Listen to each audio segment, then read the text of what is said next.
Maybe I'll play this Vaush video that just was posted.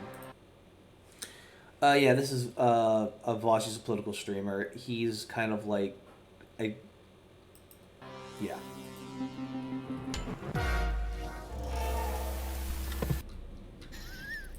Russia's military held a big briefing this afternoon announcing the war had entered a second phase. We can make my camera a bit bigger if we're not playing Elden Ring. Thank you. Blammo. Here's a summary of how Russia at this point in the war has depicted what it set out to do, why, and where we're at. Oh, by the way, Russia, in like 1 month, suffered more casualties and far more equipment loss than we did in Iraq and Afghanistan in 20 years combined. They've also lost more people and I think more equipment than they lost in their war in the Soviet war in Afghanistan, which did not last 1 month. So, you know, going great over there for them. As you can see, the lines of control have really not changed that much. The funniest thing for me is that they have barely managed to budge the line in the Donbass region, you know? Like, they've been closed from the north and the south, but in terms of moving through the most heavily defended portion, the one that you'd expect them to sweep through, yeah. Listen, fighting with Ukraine and their tractors is like fighting an army of necromancers, okay? As Russia loses tanks, Ukraine gets them, okay? Every tank lost by Russia is a tank towed away by a Ukrainian farmer to be brought back, you know? Anyway. First, the general said Russia had always intended only to liberate the Donbass. That's what it set out to do, of course. It had two options: fight a war in the east, but allow Kyiv to replenish its forces, or start off by knocking out Ukrainian military capacities across the country. Over a month of war, Russia has knocked out most of Ukraine's military capacities, the generals claimed. Keep in mind, everything being said here is from them. So can now move on to its next phase, which will be focused only on the east, which could involve heavy bombardment. Interesting. Russia had never intended to capture Kyiv, Kharkiv, and other cities, the general said. These are not setbacks, in other words. It's all part of the plan. Oh my god.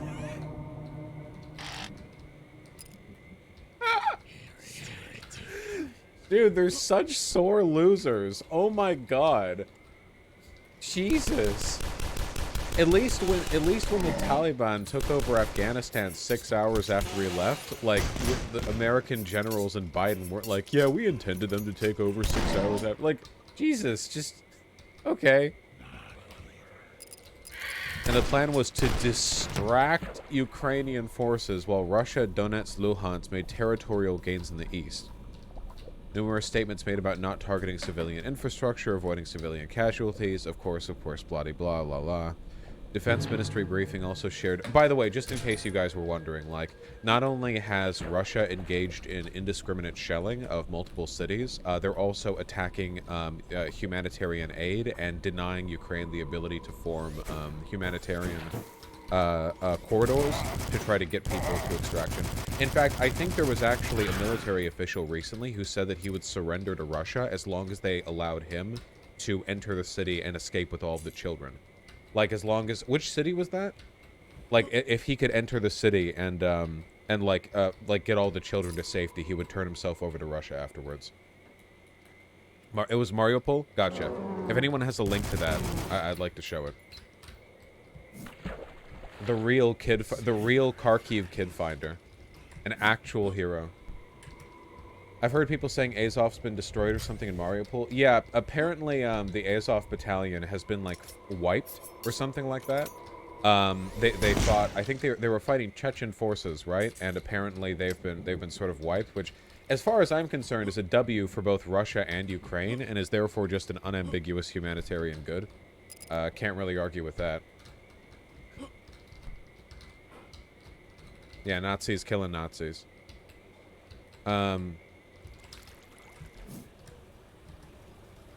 Oh, the Chechens are doing zero fighting, don't believe it. Well, it's hard to know. Whatever the case is, it seems like the Azov battalion has at the very least lost significant operational capacity, and it will be they're no longer capable of fielding like a full front, you know? Like they've taken significant losses, is what I have heard. Again, you know, fog of war, hard to know. Anyway, Defense Ministry briefing also. Oh, give me the link to that. The Mariupol Kid Finder, please. Defense Ministry briefing also shared a new official figure for the number of Russian soldiers killed. The second statement by Russian side during the course of the war said 1,351 were killed. Cope. Figure is far below Ukrainian and international estimates. This is probably like 1/10 of how many. Recently, I wish I had the links for all these, but I'm so lazy. Recently, I believe there was a Russian reporting outfit that briefly gave an actual and honest accounting of how many Russian soldiers had died since the invasion, and it was like 10,000 dead and like 15,000 wounded or something like that. I forget the exact numbers from Russia, and then immediately it was like deleted. You know. Yeah, here we go. Literal, actual hero, by the way. You know. Police General Ebroskin offered himself as a hostage in exchange for the evacuation of children from Mariupol.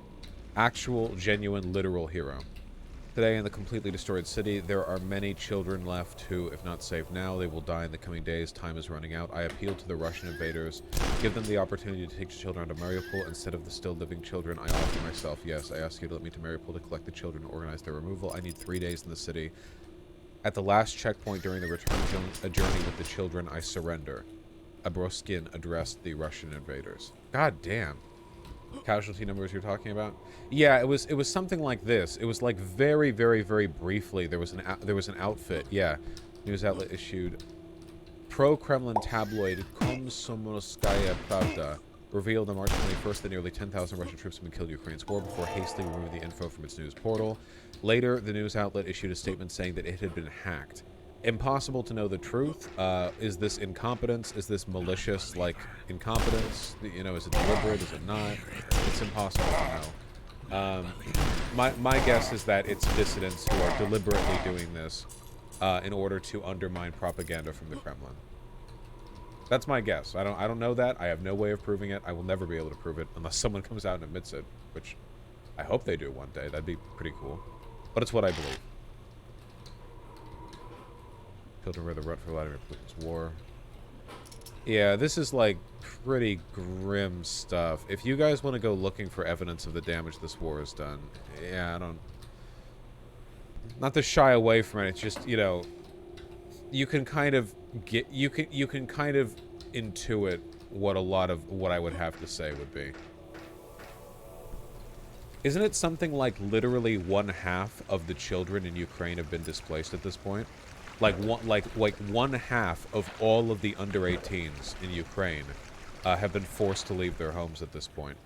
That might even be lowballing it. It's hard to know. It's hard to tell. Which half? I'm gonna guess the eastern half. If we have to separate the country into halves, I'm gonna say mostly the east half. Just a guess though. Look, horrors of war aside, there is some genuine good here. And the genuine good here is that Russia is huffing GIGA COPIUM. Just colossal amounts of weapons-grade COPIUM. The idea that now they would be saying they had no intention of capturing... Okay, saying they didn't intend on capturing Kyiv is one thing. Okay, that's one thing. It's still a lie. Saying they never intended on capturing Kharkiv. Kharkiv. Oh, really? Yeah, you were never hoping to capture that one, huh? Yeah? Okay. Okay. You know, you can talk about, you know, attacking Kyiv as a way of, like, distracting them and disrupting operational capabilities, but trying to pretend that you weren't trying to capture Kharkiv. Honestly. Ridiculous. Absolutely astonishing. Phenomenal, legit, like, phenomenal stuff right there. This is a massive sign of weakness on the part of the Russian government, and I think that this is a very positive sign for the future of this conflict.